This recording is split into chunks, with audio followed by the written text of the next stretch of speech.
ಒತ್ತಡಗಳಿಂದಾಗಿ ಶಾಲಾ ಮಕ್ಕಳು ನಮ್ಮ ಒಂದು ಅದ್ಭುತವಾದ ಸಂದೇಶ ನಮ್ಮ ಇವತ್ತಿನ ಪೋಷಕರಿಗೆ ಈ ಸಿನಿಮಾದಲ್ಲಿ ಕೊಟ್ಟಿದ್ದಾರೆ.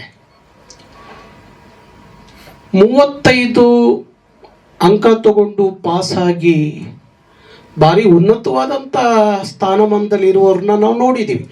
ನಾನು 8ನೇ ಕ್ಲಾಸ್ ಓದಿದ್ದು, 9ನೇ ಕ್ಲಾಸಿಗೆ ಹೋಗಲೇ ಇಲ್ಲ.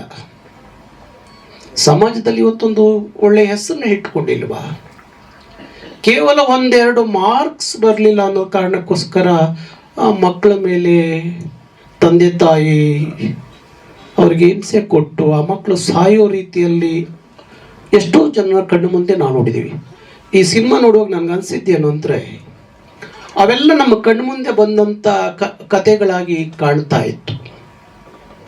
ಅದು ಕಥೆಯೂ ಆಗಿತ್ತು, ವ್ಯಥೆಯೂ ಆಗಿತ್ತು ಅಂತ ಅನೇಕ ಕ್ಷೇತ್ರದಲ್ಲಿ ಏನೆಲ್ಲ ಜನರು ಒತ್ತಡಕ್ಕೆ ಇದಾಗ್ತಾರೆ, ಶರಣಾಗ್ತಾರೆ, ಸಾವಿಗೆ ಒಂದು ಅದ್ಭುತವಾದ ಕೊನೆಗೆ ಒಂದು ಸಂದೇಶ ಕೊಡ್ತಾರೆ.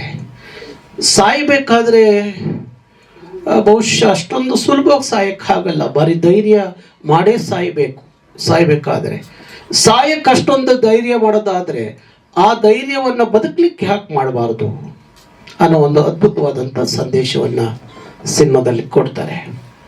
ಹಾಗಾಗಿ ಎಲ್ಲ ಒತ್ತಡಗಳ ಮಧ್ಯದಲ್ಲೂ ಸಹ ಬದುಕಿ ತೋರಿಸ್ಬೋದು ಅನ್ನೋದು ಕೊನೆಗೆ ಒಂದು ಸಂದೇಶ.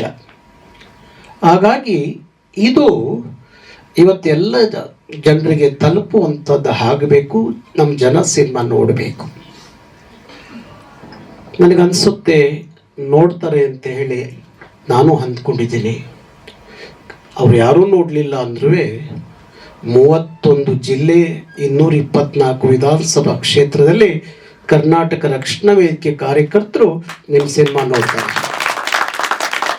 ನೋಡಲಿಕ್ಕೆ ನಾನು ಒಂದು ಸಂದೇಶವನ್ನು ಕಳಿಸ್ಕೊಡ್ತೀವಿ.